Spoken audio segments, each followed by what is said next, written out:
आताची सर्वात मोठी बातमी, बनावट दिव्यांग प्रमाणपत्र सादर करणाऱ्या 316 अधिकाऱ्यांचे निलंबित करण्यात आलेलं आहे.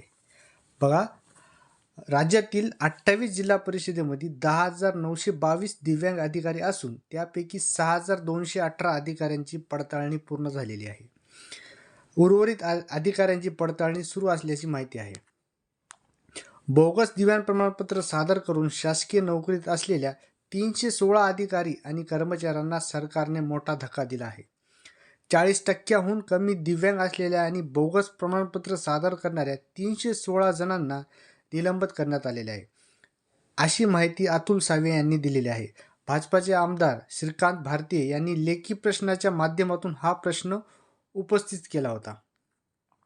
राज्यातील 28 जिल्हा परिषद पडताळणी अंती प्रमाणपत्र नसलेले बनावट दिव्यांग प्रमाणपत्र आणि 40% पेक्षा कमी दिव्यांगता असलेले 316 अधिकारी आणि कर्मचाऱ्यांवर निलंबनाची कारवाई करण्यात आलेली आहे. भाजपाचे आमदार श्रीकांत भारतीय यांनी या संदर्भात लेखी प्रश्न उपस्थित केला होता. त्यावर मंत्री अतुल सावे यांनी दिलेल्या लेखी उत्तरात 28 जिल्हा परिषदेच्या अंतरिम अहवालात 10,922 दिव्यांग अधिकाऱ्यांची नोंद असल्याचे स्पष्ट झाले आहे. यातील 6,218 कर्मचाऱ्यांची पडताळणी पूर्ण झालेली आहे.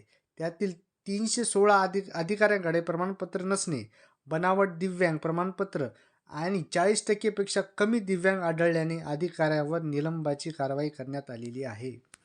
राज्य सरकारच्या पडताळणीत असून जवळपास 5,000 अधिकारी पडताळणीचे बाकी आहेत. त्यामुळे बोगस प्रमाणपत्र सादर करणाऱ्या अधिकाऱ्यांमध्ये आता भीतीचे वातावरण निर्माण झालेले आहे. तुकाराम मुंढेचे ॲक्शन मोडवर आहेत. राज्याचे दिव्यांग कल्याण विभागाचे बोगस दिव्यांग प्रमाणपत्रावर मोठी कारवाई सुरू केली आहे. सचिव तुकाराम मुंढे यांनी राज्यातील सर्व 34 जिल्हा परिषदेचे लेखी आदेश देत दिव्यांग प्रमाणपत्राची व्यापक पडताळणी करण्याचे निर्देश दिले आहे. राज्यातील दिव्यांग योजनेचा लाभ बोगसगिरीने घेणाऱ्याविरुद्ध कठोर मोहीम उघडण्यात आलेली आहे. आधीच म्हणजे 18 सप्टेंबर 2025 रोजी सर्व मुख्य कार्यकारी अधिकाऱ्यांना आदेश पाठवण्यात आलेला आहे. आदेश मिळताच जिल्हा परिषद पातळीवर पडताळणी प्रक्रिया सुरुवात झालेली आहे. तुकाराम मुंढे यांनी राज्यातील सर्व 34 जिल्हा परिषदेला मुख्य कार्यकारी अधिकाऱ्यांना दिव्यांग प्रमाणपत्राची तपासणी करण्याचे स्पष्ट निर्देशन दिलेले आहे. विशेष म्हणजे शिक्षण, आरोग्य, बांधकाम विभागासह विभागातील सर्व अधिकारी, कर्मचारी, शिक्षकोत्तर कर्मचाऱ्यांना पडताळणीचा समावेश असणार आहे. दिव्यांग व्यक्ती हक्क अधिनियम 2016 कलम 91 दिव्यांग प्रमाणपत्र आढळल्यास संबंधित व्यक्तीला 2 वर्षापर्यंत कारावास किंवा 1 लाखापर्यंत दंड अथवा दोन्ही होऊ शकते.